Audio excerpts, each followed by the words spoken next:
జొన్న రవ దోశ. సో రవ దోశ సాధారణంగా ఎలా వేసుకుంటామో ఏంటో చాలా మందికి తెలుసు. జొన్నతో ఎలా చేసుకుంటాము ఈరోజు తెలుసుకుందాం. మరి ముందుగా జొన్న రవ దోశ తయారు చేసుకోవడానికి కావాల్సిన పదార్థాలు ఏంటో చూసేద్దాం.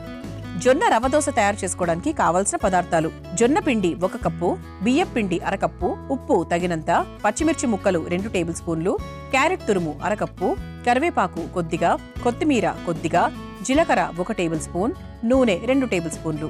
జొన్న రవ దోశ తయారు చేసుకోవడానికి కావాల్సిన పదార్థాలన్నీ కూడా రెడీగా ఉన్నాయి. దీనికోసం మనము జొన్న పిండి తీసుకున్నాము, కాస్త బియ్యం పిండి కూడా యాడ్ చేస్తున్నాం.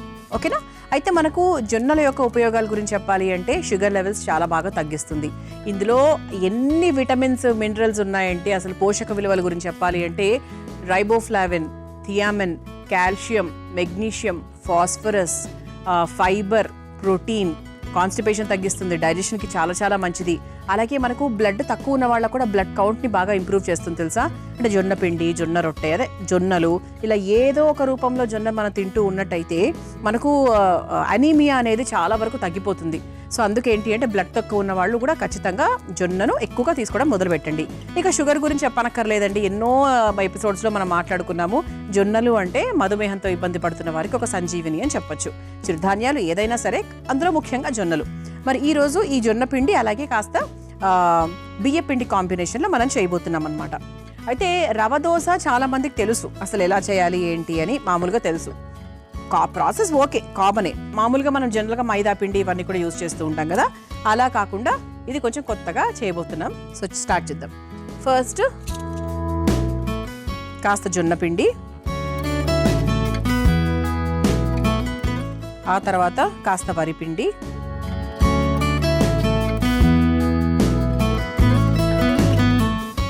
వరిపిండి వేసేసుకున్నాం కదా. ఇప్పుడు ఇందులో కాస్త ఉప్పు, దీనికి సరిపడా ఉప్పు వేసుకొని ఒకసారి మిక్స్ చేసేసుకొని వాటర్ యాడ్ చేసేసుకుందాం.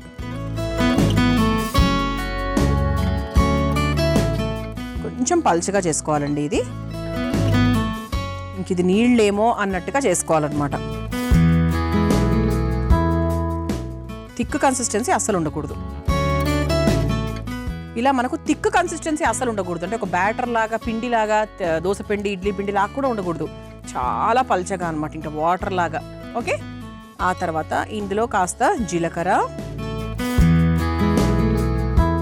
అలాగే కాస్త క్యారెట్ తురుము, ఆ తర్వాత పచ్చిమిరపకాయలు,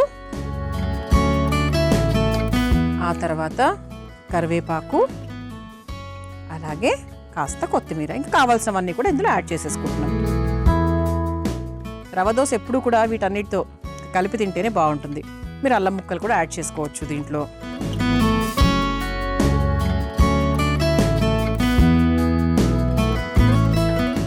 ఓకే, ఇవన్నీ మిక్స్ చేసేసుకున్నాం కాబట్టి ఇక మనకు పిండి రెడీగా ఉంది. స్టవ్ వెలిగించేసుకుందాం, పెనం వేడి చేసుకుందాం.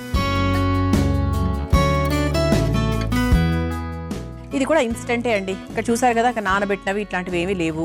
సో ఇన్స్టెంట్గా మీకు అల్పాహారం, ఎప్పుడు కూడా మనకు అల్పాహారం టైంలో అంటే బ్రేక్ఫాస్ట్ టైంలో ఇన్స్టెంట్గా ఇటువంటివి ఏమైనా ఉంటే కొంచెం మనసుకు ప్రశాంతంగా, టెన్షన్ లేకుండా ఉంటుంది. ఎందుకంటే పొద్దునప్పుడు మనం టెన్షన్ పడ్డాం అనుకోండి చాలా కష్టం.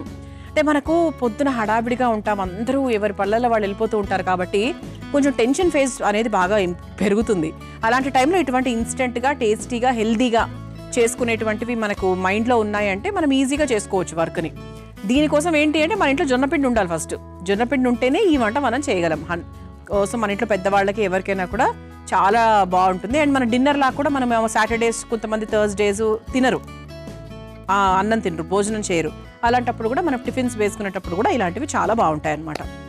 ఓకే, ముందు కాస్త కొంచెం నూనె వేసుకుందాము. ఈ పెనం మీద నూనె వేసుకొని ఒక్కసారి గ్రీజింగ్ చేసేసుకుందాం.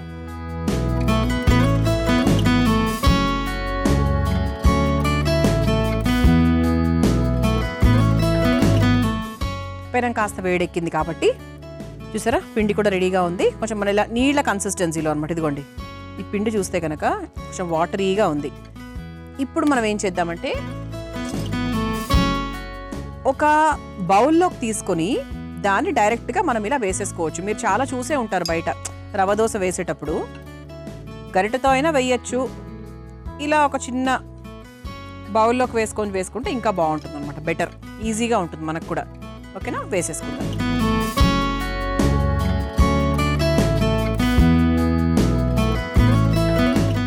సో ఇది మనకి ఎలా షేప్లో వస్తే అలాగే. అందుకే మనకు రవ్వ దోశకంటూ ప్రత్యేకమైన షేప్ ఉండదు, ఎందుకంటే టక్కన మనం ఇలా వేస్తాం, మళ్ళీ మన గరిటెతో అసలు పనే ఉండదు. సో అందుకే ఏంటి అంటే ఈ విధంగా వచ్చేస్తుంది అనమాట. సో దీన్ని చక్కగా మనము నూనె వేసుకుంటూ కాల్చుకోవాలి.